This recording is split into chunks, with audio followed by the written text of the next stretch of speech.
So that's why it will be more a clinical approach. And we have finished the ischemic heart disease, acute coronary syndromes, ST segment elevation, non-ST segment elevation, and evaluation of the infarct, different walls of the infarction, and then different culprit vessels, everything we understood.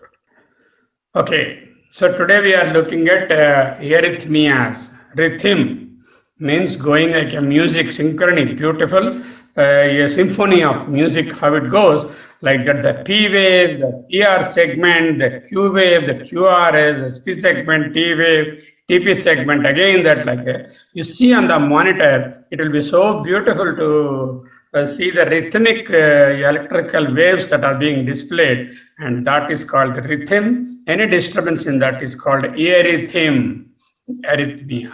Okay. What you need to understand in arrhythmias, a bit of theory is also needed. So for that, you may recapitulate your diagram of this one maybe. So you need to understand the conduction, cardiac conduction. So it starts with the SA node, which is in the right atrium, and then it traverses to the atrial syncytium. There is no specialized conduction bundles there. And there is the AV node, which is again to the right of the interatrial septum. To the right of the interatrial septum, just above the sort of AV valve there.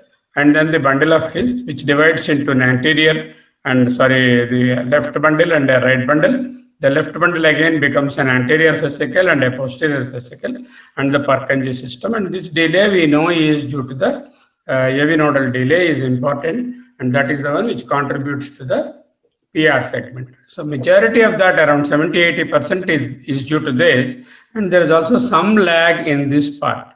So together is the PR interval. So most of the PR segment is this one. A part of the PR segment is due to this one. Here there is no conducting bundle, the conducting system. Here there are conducting systems. And again, one important point you need to remember is the left bundle is activated a little earlier than the right bundle.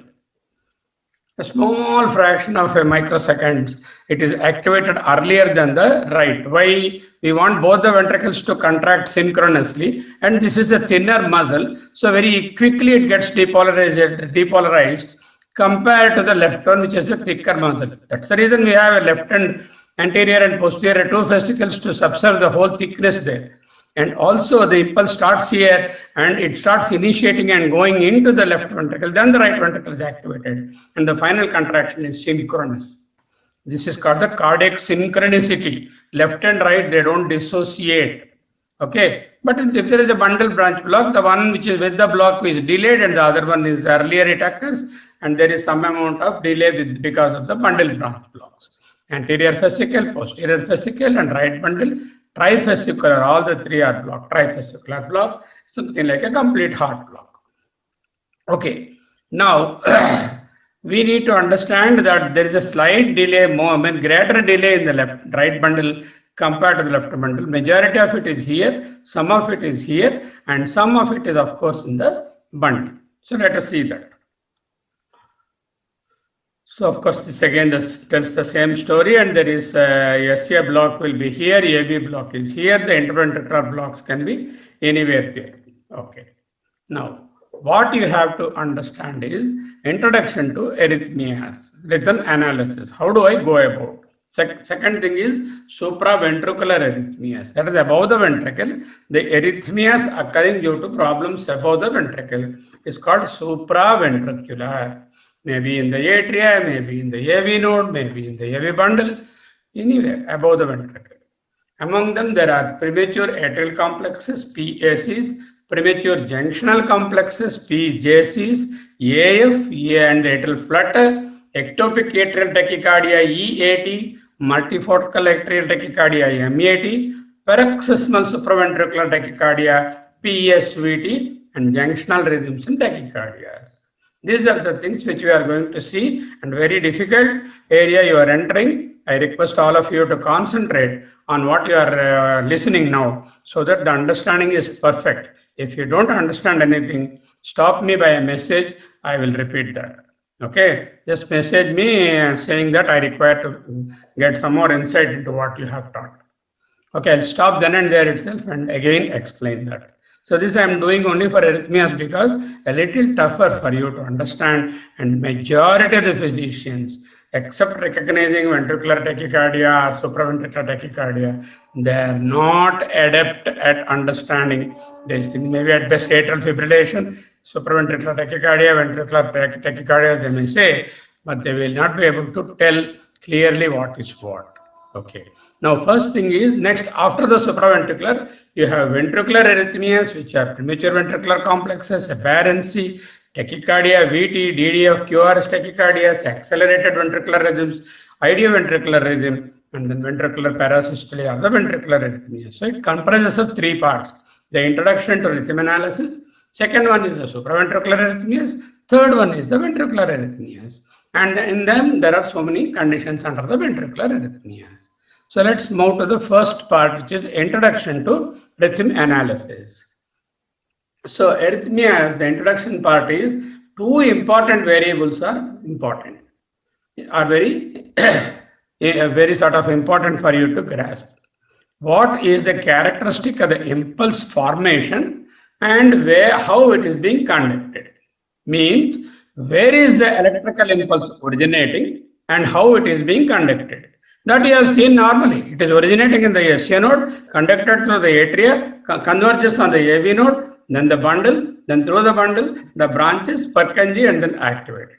This is the normal conduction. But in arrhythmia, certainly there is a problem either in the impulse formation, location, or in the impulse conduction, or both. So what you have to understand, what are the impulse formation problems and what are the conduction problems? If you know that, the analysis of arrhythmia becomes very easy. So where do I study? I can see in the 12 lead ECG, or sometimes you can ask L2 long strip or V1 long strip comprising around 5 seconds or 6 second strip. You take it. So that gives you a very clear idea about the RR intervals, the PP intervals, and then the arrhythmias which are occurring some irregular frequency. All those to study, you require a long strip. This is called the L2 long strip or V1 long strip. Generally, L2 or V1 are chosen. Why? L2 and V1 are the leads where we can study the P waves. And most of the arrhythmias may require for us to interpret the P waves well. So, invariably, the rhythm strip should be at least 2 leads, L2 and V1. If necessary, other leads also you can monitor for the rhythm strip. But conventional 12 lead ECG itself might point to an arrhythmia, in which case you do a rhythm strip, or you keep him on a monitor and watch a particular lead for the arrhythmia. Monitoring is even better. Okay, arrhythmias are some are obvious at the very first glance, and they don't require an intense analysis. For example, atrial fibrillation is very easily it can be picked up. The funny looking beats are the FLB, they're called funny looking beats, or the very wide Bijarri QRS complexes suggest it is ventricular arrhythmia or ventricular tachycardia. Others, however, are profound and are more fun. They require a detective work, that is a logical thinking based on the knowledge of the cardiac electrophysiology. So for you, identifying the characteristics of impulse formation as well as impulse conduction are important. Let me take you through the process there. Okay, site of origin, where it can originate. Normally in the SCA node, it has got an inherent rhythmic capacity. Beauty is the cardiac conduction tissue, the cardiac tissue itself has got different inherent rhythmicities. And these rhythmicities are highest in the SCA node, next in the atria, next in the AV junction, next in the ventricle. The arrangement is wonderful. Suppose the SCA node is not firing, then the next one takes over at 60. And if this is not able to fire, this takes over at the junction. If this is of these, nothing is happening here, the ventricles won't stop. They will contract on their own at a rate which is they can do it. That is around 30 to 40. That is the idea of ventricular. Okay, if the higher one is firing, this will keep silent because this impulse overtakes or the shields, seizes the heart and then these are not activated at that time. Only when the higher rate impulse is not coming, the next higher, then the next higher, and the next higher will come. So the site of origin can be SA node, so the arrhythmia is related to SA node. Site of origin can be atria, so arrhythmia is related to atria, can be AV junction, junctional arrhythmias, and can be ventricles, can be ventricular arrhythmias. As simple as that. So I told you there are two things. One is where is the site of origin and how it is conducted. The site of origin can be easily obtained by looking at the ECG, whether it is an SA nodal origin or atrial origin or AV junctional origin or a ventricular origin, by looking at the QRS and the PR segmented PR, the P wave itself, you can easily say which is the origin of the abnormal beat or abnormal rhythm. Okay. Now, about the rate. The rate relative to the expected rate for that pacemaker. Suppose I say accelerated faster than expected. For example, SA node normally is 80. So if it is 100, it is faster. If it is less than 60, it is slower. We say sinus bradycardia, sinus arrhythmia, sinus tachycardia. Okay. AV junctional normally is around 50. So if it is 75, there is tachycardia, and if it is less, it is bradycardia. So everywhere, if it is then it is high, the rate is higher than the expected rate, we call it as tachyarrhythmia. If it is slower than the expected rate, we call it as bradyarrhythmia. If it is normal, then it will be, we say, junctional rhythm, AV nodal rhythm, ventricular, idioventricular rhythm. So that means when you say rhythm means it is exactly at the expected frequency or the number of beats of that particular zone. If it is more, it is tachycardia, or if it is less, it is bradycardia. Depending on where the origin is, we say SA nodal tachycardia. We don't say SA nodal, we say tachycardia, or bradycardia, or arrhythmia, sinus arrhythmia. Then comes the atrial tachycardia, atrial arrhythmia, MAT, EAT, like that. Like that, junctional tachycardias, junctional bradycardias, junctional rhythms. Likewise, when you come to ventricular rhythm, ventricular tachycardia, and then ventricular rhythm, things like that. So now what happened? So you understood where the impulse forms, and second, what is the rate at which is formed. Depending on where the abnormal impulse is coming from, we call it as sinus nodal, atrial, AV nodal, or junctional, and then AV nodal is also called junctional, and then ventricular. 4 levels. Depending on the rate, if it is more than the expected rate for that region, it is tachycardia. If it is less, it is called bradycardia. If it is the expected rate, it is called just rhythm, sinus rhythm. We don't say anything else. Sinus tachycardia, sinus bradycardia is excluded. Exactly 70-80 beats it is giving. Then it is sinus rhythm, atrial rhythm, junctional rhythm, idioventricular rhythm. Like that we say. I hope you have understood up to now. Regularity of the ventricular and atrial responses, whether it is regular. So what we did, site of origin, we just under the introduction, impulse formation and impulse conduction. Under the impulse formation, where it is formed and how fast or slow it is conducted, that aspect, and the regularity of ventricular and atrial responses. Depending on whether the regular response is there of the ventricles for the atrial beat or they are irregular. Is the regular paroxysmal supraventricular tachycardia is an example.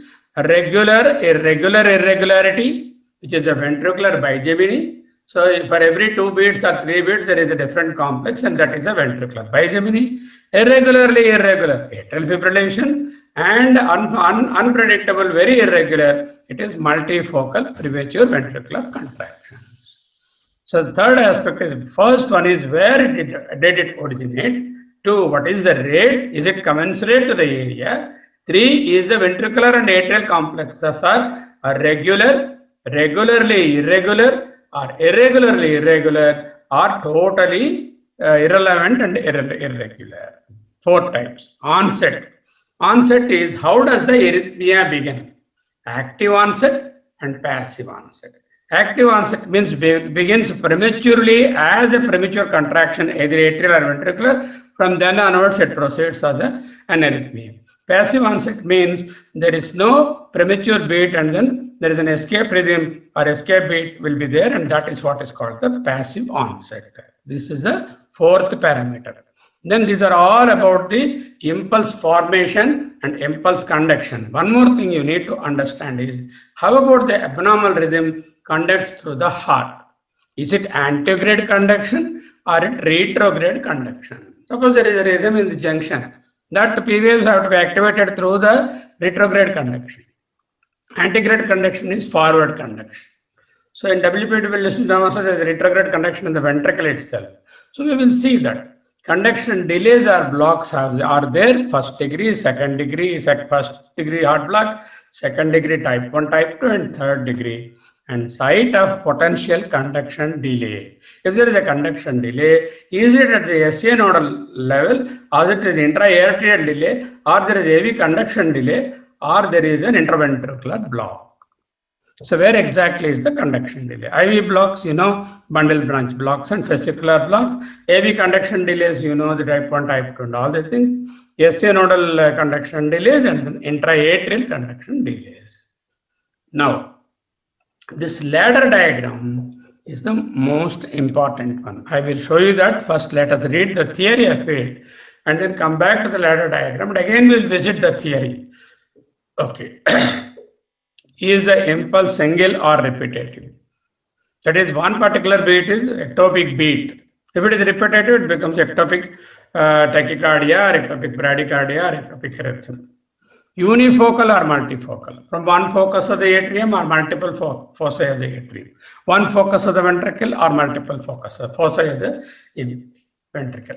So, unifocal or multifocal? So again, I am summarizing. What did we study till now? Because it's difficult for you to understand. The introduction is, where is the site of origin of the rhythm? Is it sinus node? Is it atria? Is it AV junction? Is it ventricles? There is an inherent rhythmicity of those nodes, so of those areas, 75 to 80 SCA node, and atria 60, AV junctional 50, ventricles 30 to 40. That is the site. Second thing is, what is the rate? Is it more than the expected rate which we have shown, or is it the same as the expected rate, in which case we call it as AV junctional rhythm, VK junctional rhythm, or radioventricular rhythm, or sinus rhythm, like that. If it is more, it is tachy. If it is lower, it is brady. The third thing is it regular? Regular, regularly, regular, irregularly, irregular, and completely bizarre and irregular. Okay. Now, is the onset active? Is it triggered by a premature contraction, or is it passive? Then you have how abnormal rhythm conducts to the heart. That also is important. Is it an antegrade conduction? That is forward. Normal impulse, electrical impulse is antegrade. And retrograde is going from the junction into the atria. Retrograde, sometimes in the ventricle also, it bypasses the block and retrograde conduction occurs. Then are there any conduction delays or blocks? If it is delay, first, second and third degrees. If there are blocks, third degree heart block, and then you have the sinoatrial block, interatrial delay, AV conduction delays, high interventricular blocks, bundle branch blocks, and other things. Okay. Now we need to understand how the impulse is being propagated and what sort of complex it generates. For that we use a ladder diagram. So first of all, we have to find out an ectopic P wave. That is an abnormal P wave in the rhythm. That is denoted as P dash. What is the name of that? It is called as P dash. Okay, and often hidden in the ST waves of the preceding beat. So the abnormal P wave may not be visible like the normal P wave. It may be falling on the QRS complex or in the STT wave of the preceding beat, particularly in the STT part of the preceding beat. That's why in French it is called searches le P on that T. Search for the P on the T. That is the English of it. So you have to look for an abnormal P on the T wave. If the T wave is distorted, then we know the P wave is falling on the T wave. Okay, that is one rule. Then the PR dash interval, that is the arrhythmic beat, whichever is extra beat is there, that P wave to R wave interval is normal or prolonged because of the junction is often partially refractory when the premature occurs. It can be normal or it may be prolonged because AV junction may be having a refractoriness there. The PACs can have three different outcomes depending on degree of the prematurity and the length of the preceding cycle. This English will not help you now. Now we have to go to the picture. So look here. Seriously concentrate on this. This is atria, this is AV conduction, this is ventricular conduction. We know the atrial conduction generates the P wave and this generates the PR segment and this generates the QRS complex. Here we have got the AV node proper and the part of the bundle, right bundle and left bundle. As I told you, right bundle is slightly more refractory for a longer time compared to the left bundle. Both are slightly longer than the AV node. First refractoriness is AV node, then higher is the right bundle, a little higher, lesser, but more than AV node is the left bundle. This you have to understand. And this is the normal physiology. I told you why this arrangement is. This arrangement is to synchronously make the ventricles contract at the same time. Right ventricle being a thinner muscle, it is activated slightly later because of the right bundle delay. Okay. So this is the normal P wave, AV conduction, right bundle, left bundle, all this is PR segment. Okay. And after that, the QRS complex comes. Okay, now we removed those labels there, we just kept it there. And this is the PP interval. That is the interval between the normal P wave and the next P wave. And the next P wave, they are very regular. But suddenly, let us say an ectopic impulse started at point A or point B or point C. That means atrial activation started here at point A. It goes into the AV node and there is AV node is refractory at that point and it cannot go further. So it stops there. So any impulse which originates at the point of A here from the delay from the P wave, a little delay, but not completely, the AV node refractory period is still there. In that point, it is B. Suppose it occurs at a point C from P, this is the distance. It occurs at this distance. Then it has cleared the AV node. It has also cleared the left bundle and the right bundle, and it gets conducted and a normal QRS complex comes. A normal QRS complex comes. But for example, if it occurs here, it clears the AV node, it cannot clear the right bundle, but it clears the left bundle. So there is a right bundle branch block type of picture will be seen.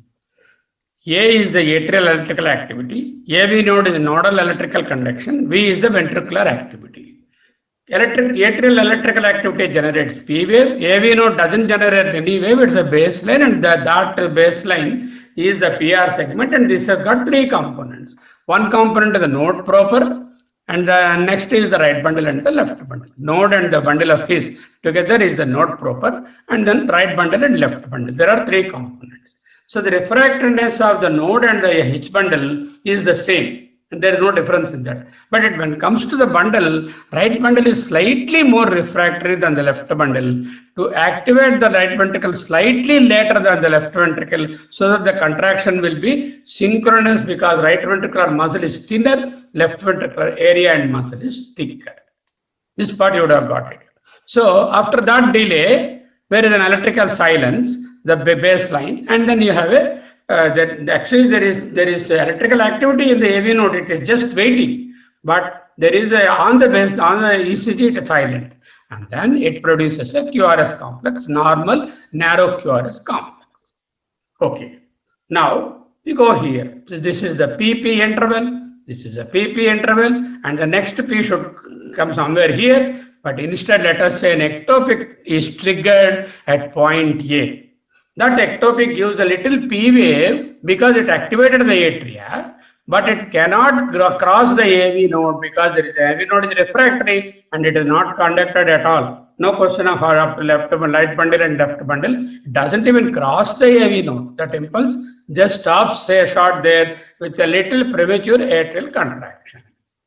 Suppose if there is B, at point B it occurs, it clears the AV node, comes up to the bundle, but cannot cross the right bundle because it is still refractory, but it produces a complex like right bundle branch block, and it clears the left bundle and enters the left ventricle, produces a ventricular contraction. But this gives a picture of right bundle branch block. Suppose it occurs at point C, it has cleared the AV nodal delay, it has cleared the right bundle delay, it has of course cleared the left bundle delay, and a normal QRS complex occurs. There is an extra beat in between. In between the two normal, there are 1, 2, 3 normal beats, and the next beat is an abnormal beat, but normally looking P wave, normal PR interval, and normal QRS complex. Let us say this is at a normal rate of 80. Suppose there is a delay, the rate is slower. Suppose the rate is already there is bradycardia due to some reason, or the rate is that the PP interval is much bigger than the PP interval here. In such a case, the refractory periods are also prolonged. So anything at the A is now like a B. Now it is called B here, just to distinguish it from there. And this B, of course, comes up to here. A will, of course, not enter. B will come up to that and then disappear. C will again have a sort of right bundle branch block picture, and D will go. So even if the beat is sort of say this distance and this distance are same, here this is conducted as an RBB, and here it is not conducted. The distance between this point and this point is same as this point and C here, and this produces here a normal beat and here a right ventricular complex, and it should be even later to produce a normal beat. This means the arrhythmia will be rate dependent. What did you understand by this exercise? We knew that the arrhythmia or the next QRS complex that I see is dependent upon when exactly the atrial trigger occurs in relation to the normal P. Is it close by and not to bypass the AV node and not to exhaust the AV nodal delay, or is it a little removed, it can cross the AV but not able to cross the right bundle but crosses the left bundle, or it is further away that it could clear the AV nodal right bundle left bundle delay. That decides the next QRS. Supposing the rate is smaller, the rate is bradycardia, then the PP interval is longer, then whatever here A somewhere occurs here, and that will not go. The B is shifted to this position, it will not get conducted. The C here is shifted to this position, that will be an RBB. And the D, of course, is much farther away, and that produces a normal beat. This tells me that it is rate dependent. This tells me the conduction is also rate dependent, because when the rate is slower, then the refractoriness also will be increased. What if it is faster? Suppose the rate is faster, let us say this is the distance, let's say next P is occurring here. Then these refractoriness also become slower, and even this B beat also will appear like a normal beat. And A beat might be conducted as an RBB beat. So either way, the complex that you see later on will be influenced by the rate of the previous P waves. Okay, the rhythm of the previous rate of the previous P waves, the location where it occurs after the previous P wave, and what is the rate at the time when this is occurred. These two factors will determine the next QRS. Let's read that. The ectopic P wave, we call it as P dash, often hidden in the ST T waves of the preceding beat, and search for the P in the T. PR inter P dash R is normal or prolonged depending on the partial refractory nature of the AV node. PACs can have three different outcomes depending on one, the degree of prematurity, how nearer they are occurring into coupling interval from the P wave. What is coupling interval? So this is the coupling interval. If this is the P wave starting point and A is the impulse generation, abnormal impulse, that distance is called the coupling interval. If the coupling interval is larger, a normal QRS ensues. If it is very small, no QRS ensues. If it is via media, there will be a red right bundle branch block like picture. And with bradycardia, this coupling interval plays an important role to produce that in tachycardia also. Now let us see.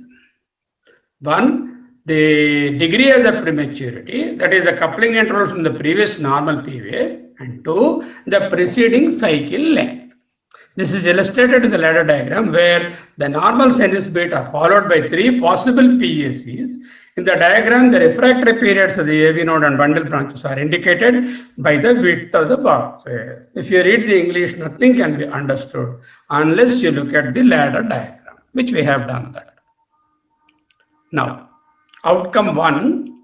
So I'm describing what happened to that in the looking at the picture. Non-conducted or blocked, no QRS complex because the atrial contraction, premature atrial contraction finds the AV node still refractory. So the PAC is now labeled as A in the upper diagram.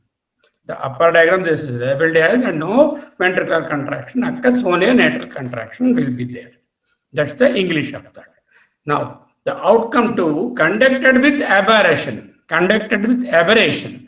PAC makes it into the ventricles but finds one or more of the conducting fascicles or bundles refractory, thus resulting in a QRS that is usually wide and is sometimes called as Ashman's beat. That is equivalent to PACB. So this one is the Ashman beat. This is the B position here, and of course you can see that's the B position there, and this is like an aberrant conduction ventricle, normal P wave, aberrantly conducted ventricular complex following that, which is called the Ashman beat or Ashman contraction.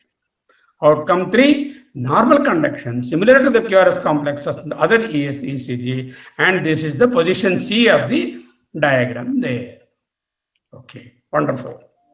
Now the English is there. I'll send you the PDF. You can again read at home. Now we come to the diagram 2. As seen above, the cycle length, that is the PP interval, has increased now. It is a slower heart rate. You can see here the cycle length has increased because the PP interval here is smaller and this is much larger. There is a bradycardia.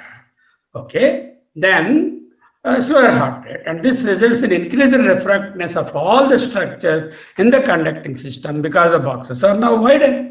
That's what we have shown. The boxes are much wider than what the normal boxes are. So, okay. Now, wider boxes. PACB now can't get through the AV node. A, of course, anyway cannot get. Even B cannot get through because it is not conducted. PACC now is blocked in the right bundle, results in a bizarre aberrant conduction. PACD is far enough away to get conducted. So PACA anyway is not conducted. PACB, if it occurs at this point, it is also not conducted. Earlier this is producing an aberrant beat, now it is not conducted. C, earlier it is producing a normal beat, now it is conducted all right, but it is an aberrant beat, aberrant QRS. And then D, of course, is so far away that it is away from all the refractory periods, then it gets conducted. So what is the moral of the story? Therefore, the fate of the premature atrial contraction depends on 1. The coupling interval from the last P wave and the preceding length of the cycle or the heart rate. Isn't it? We are dealing with the atrial arrhythmia. So, if an atrial arrhythmia were to get propagated and an atrial ectopic were to become an arrhythmia, it depends on these factors. One is, what is the coupling interval from the last P wave? And second, what is the cycle length, preceding cycle length or heart rate? Okay, now look here. So the distance between these two is 1, 2, 3, 4, 5 for 5.5. big squares. So the next bit we expect here from 1, 2, 3, 4, 5, somewhere here it would occur. But there is a premature contraction. That premature contraction has started a P wave there, and that P wave is negative. Probably it is a retrograde conduction. And here it produced a QRS complex, which is bizarre. Now, can you tell me which part of that it is aberrant conduction? Aberrant conduction has occurred. This is equivalent to the C there in the first diagram, in the second diagram, because it's bradycardia. In the second diagram, we're looking at it. The second diagram, the C there is this one. So that is how it has occurred. Now look here. So there is a rhythm going on, background rhythm. This is the P wave, both components are prominent. This is a V1 there. And then you see the heart rate is what? 300, 150, 175, maybe around 80 is the heart rate. Okay. So that is the RR interval. Or the PP interval also is the same as the RR interval. Okay. Now, complete versus incomplete pause. I wanted to demonstrate in this ECG what is an incomplete pause, what is a complete pause. So there is a premature contraction. It occurred, it went through, it is the C position or the D position, and it is wider complex has come. Not wider, almost same as previous one. So it is a normal looking. So maybe the last end position or the D position or C position there produced a beat there, and this is the ectopic premature beat, premature atrial contraction impinging on the end of the T wave. So look for P waves in T waves. Look for P in T means this is what I'm looking for, a P here in the T. And then now you see what is the distance. So from here, supposing it has not occurred, when it would occur, this is 1, 2, 3, 4. So 1, 2, 3, 4, it should have occurred here. Because it has occurred, it must be 8 actually. So because 2 beats distance, this is 4, no. 1, 2, 3, 4. This side 1, 2, 3, 4, 5, 6, 7, 8. So if the compensatory pause is complete, then the next beat should have occurred only here. But it is shorter than that.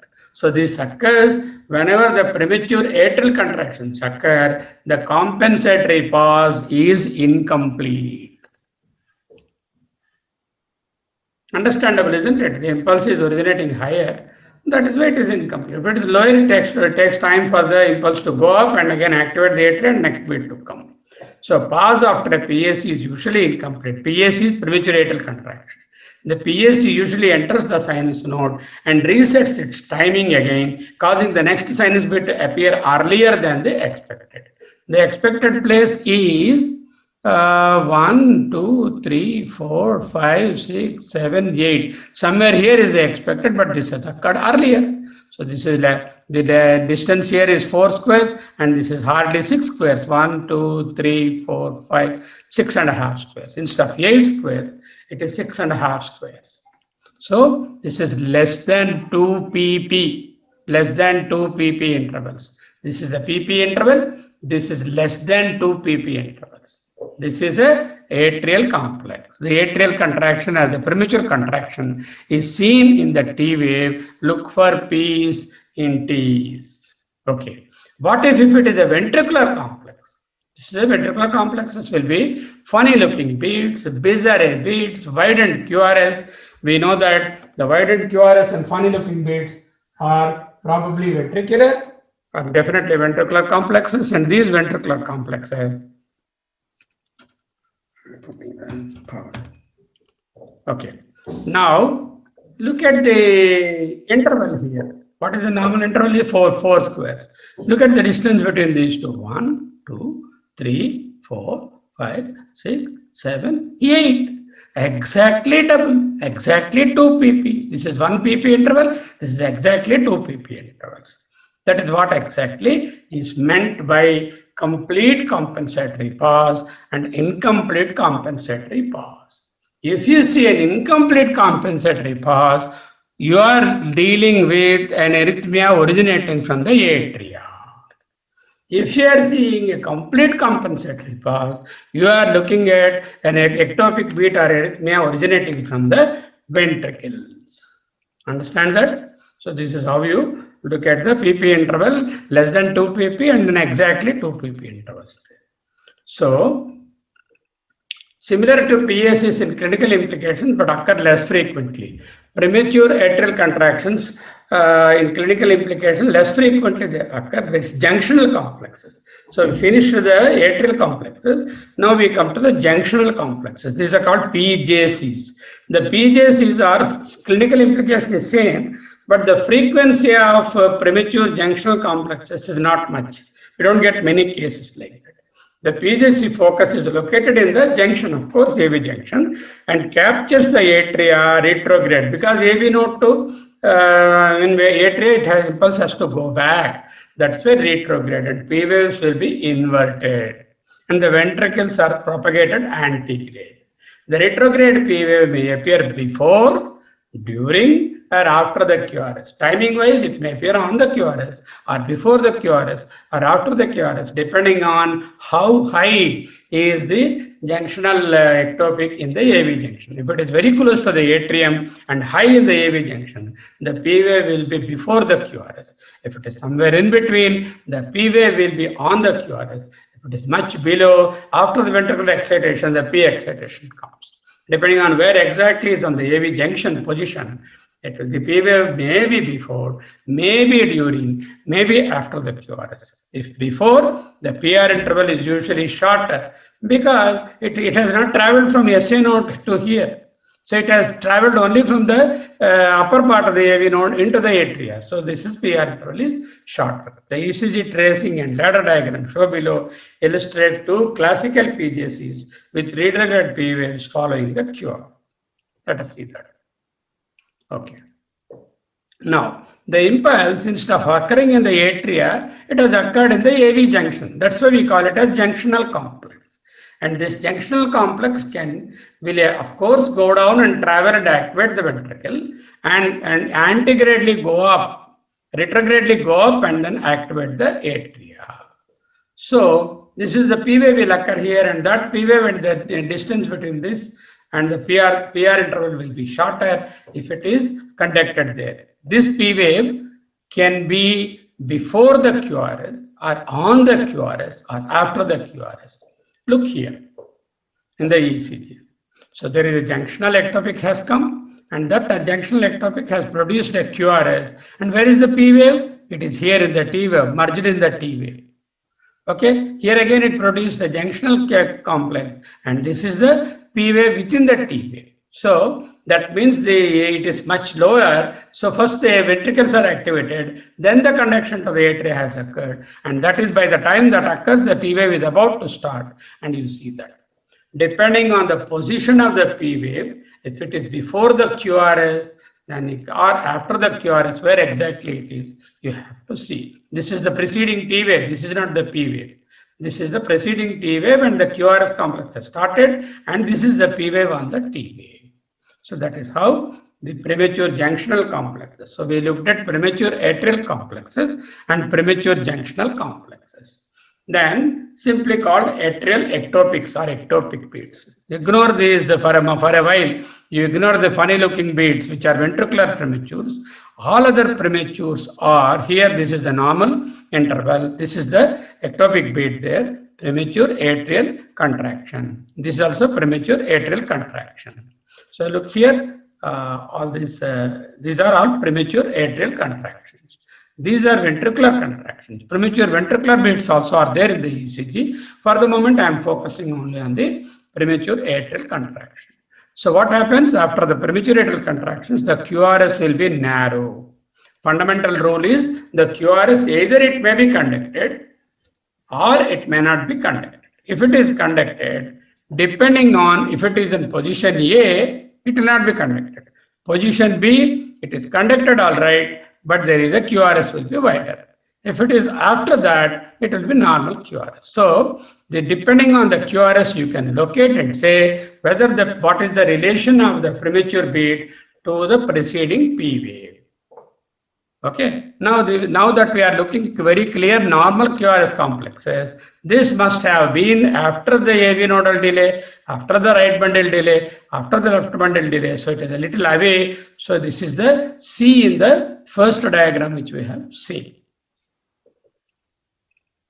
Note the premature ectopic beats marked as APCs. These occurred before the next expected QRS complex.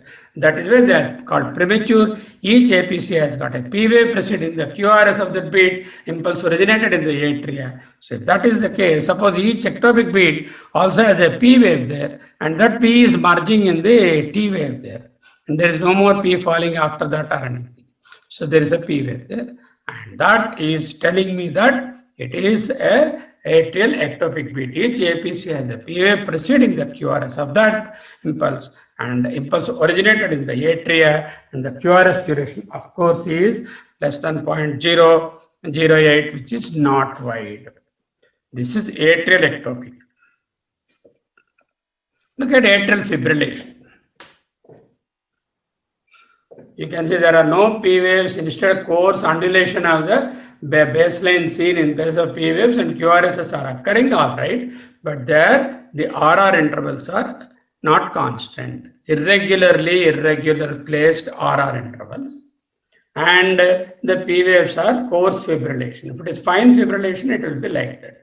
The fundamental thing is the impulse is chaotic there, and none of the impulses are conducted here. There may be variable, some 1 or 2 beats may be conducted with a variable block. There may be a tachycardia associated with atrial fibrillation, or maybe normal heart rate, or maybe bradycardia, depending on how many are conducted through the bundle into the ventricles. Impulse takes a chaotic, random pathways in the atria. That is why there are no proper atrial waves. There is no organized electrical activity, hence no effective pumping of the atria. So the sort of atrial contraction is absent. Presystolic accentuations and all will disappear because the atria are not contracting. Baseline coarsely or finely irregular. P waves are absent. Ventricular response is irregular, slow or rapid depending on the conduction. We have to write atrial fibrillation with normal conduction, atrial fibrillation with slow conduction, atrial fibrillation with fast conduction. Atrial fibrillation with tachyarrhythmia, atrial fibrillation with brady, atrial fibrillation normal conduction. That also you have to write when you say the atrial fibrillation. We will see one more ECG of the atrial fibrillation. Note the ECG in atrial fibrillation, irregular heart rate, fast, moderate or slow heart rate response depending on the conduction. RR intervals are very different from beat to beat. That's what you can see here. The RR interval here is different than the RR interval there and the RR interval there. So that's irregular heart. There is a narrow QRS tachycardia. Atrial fibrillation is always narrow QRS because there is no ventricular arrhythmia. It's only atria are fibrillating. The conduction into the ventricles is through the bundles. That is why it is narrow QRS tachycardia. Not a single lead rhythm strip or 12 lead ECG. You can say take a single lead rhythm strip or a 12 lead ECG, whichever you is feasible. Better to look at a 12 lead first, and if you have necessity, you can look at a rhythm strip. There are no P waves, instead small fibrillary waves also called the EF waves are seen. Now you see here. First look at the RR interval. The RR intervals are not constant, wider, narrow, again wider, medium, narrow, like that. You can see here they are too long strip. So irregular, you can see the distances between the arrows I have pointed out. So irregular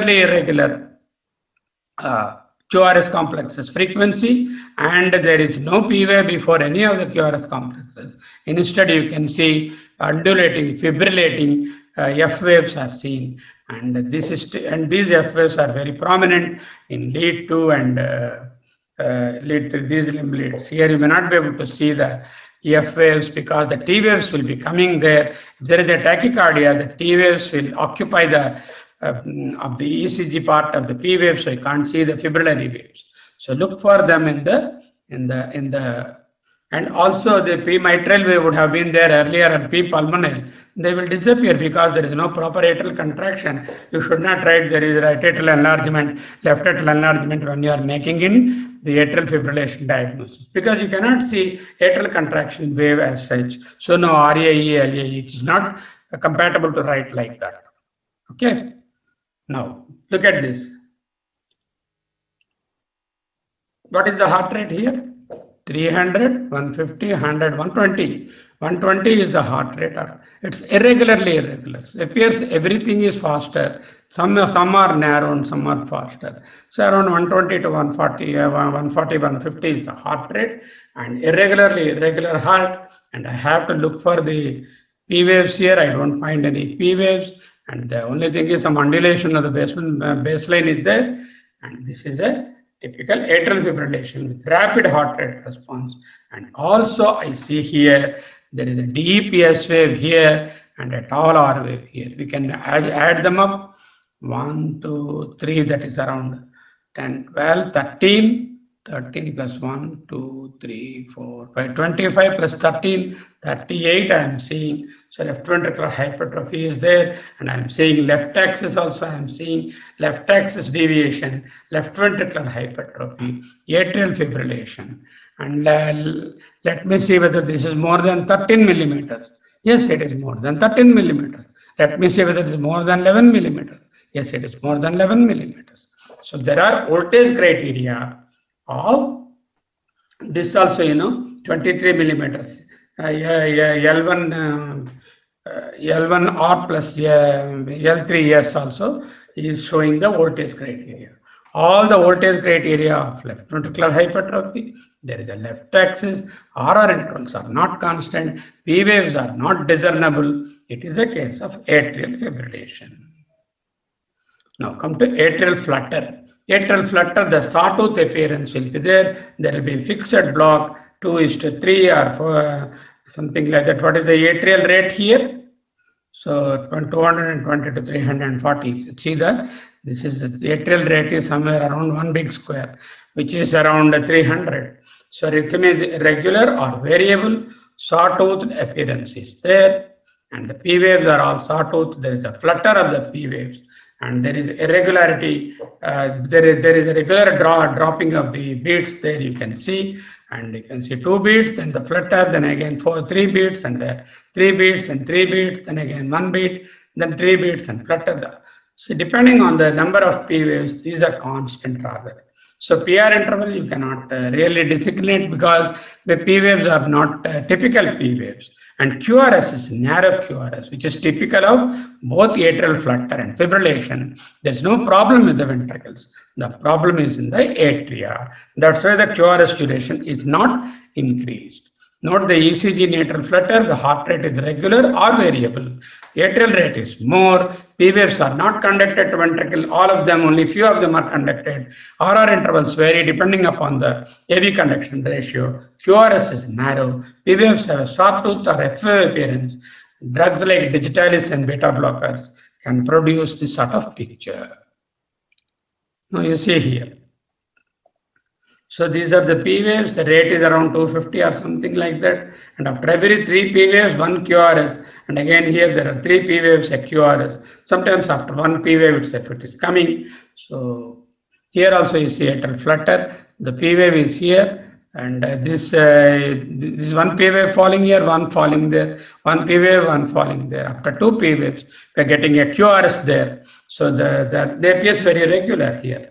So it could be very regular or variable.